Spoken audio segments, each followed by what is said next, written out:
Hi, my name is Andrew Smith and I am the drummer of Meth. I'm going to be talking to you about my drum kit today. First, starting off with the shells, we got Ludwig Black Magic snare 14 by 8. That is not my snare, actually. It belongs to somebody else. But I'm very lucky to have it right now. It sounds incredible. Very loud, cracky snare. Bunch of crazy overtones, good for, high-pitched metal blast beat stuff.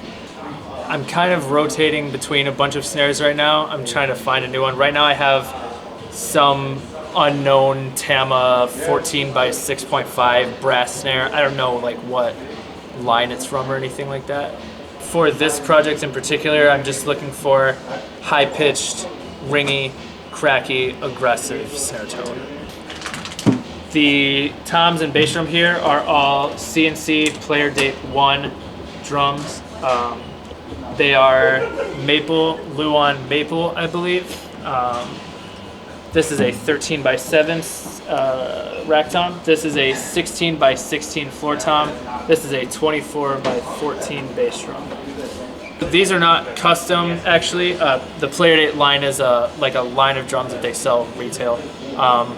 I've always loved CNC since I was very young, and I remember bands that I liked when I was in, middle school and high school and stuff using CNC. I've always wanted that. So when it came time for me to get a more professional drum kit, I guess, I made sure I went with CNC.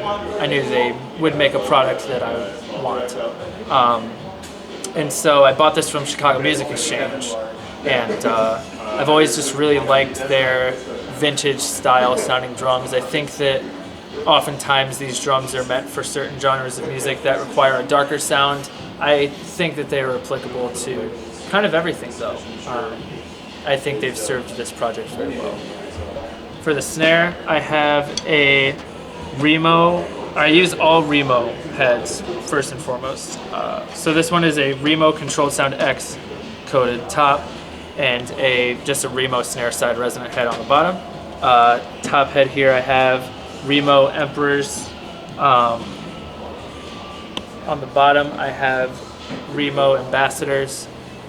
This one I have the Remo Power Stroke 3 clear, and on the front I have the Remo Ambassador, what's it called? The smooth white coated, I believe. Yeah.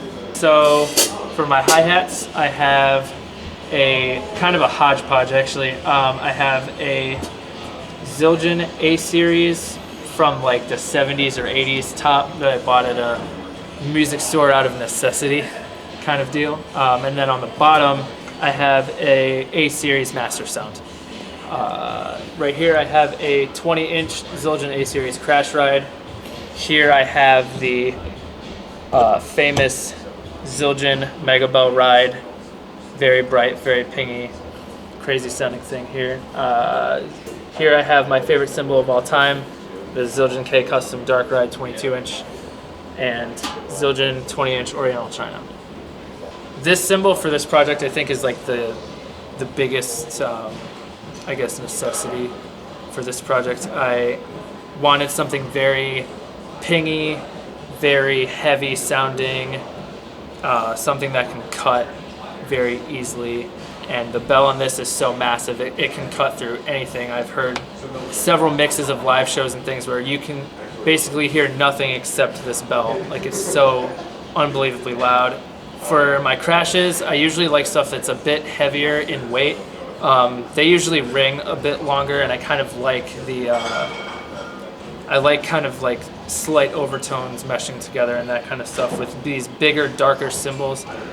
This one in particular I like because it sounds just very smooth. I use this cymbal for literally everything that I do. I've never not used this for a project before. I know it's a very full cymbal, it's a very rich cymbal. I can hit it really lightly and it has a really good ride out of it. For this band I don't really use the ride aspect of it. I mostly use it as a crash. And the crash sound is just explosive, and it's very washy but still has a lot of, attack to it. This one I use in particular, I only use this for this band as well, and this cymbal is just really over the top, really bright metallic sounding china.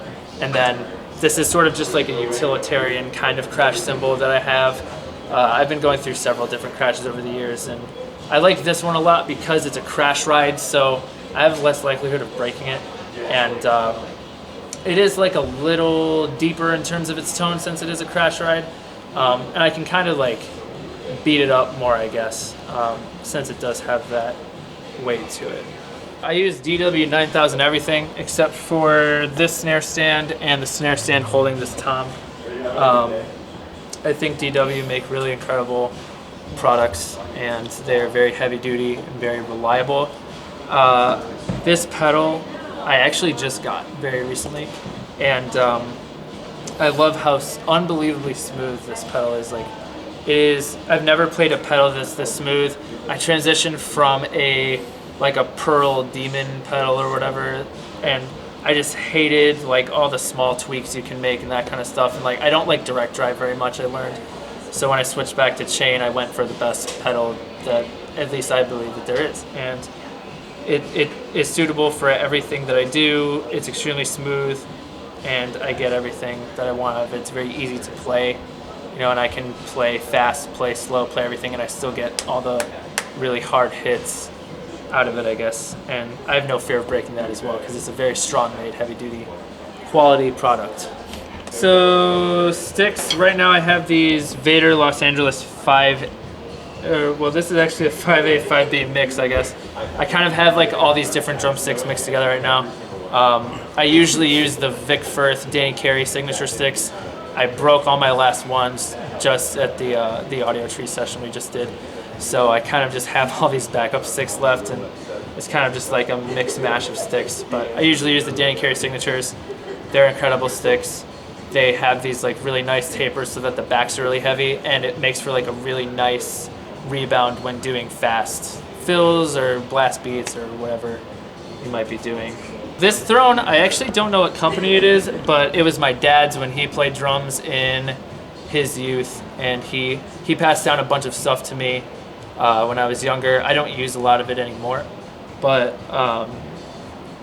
I've used this throne pretty much ever since, and it's pretty beat up. It's seen a lot of road time, as you can tell.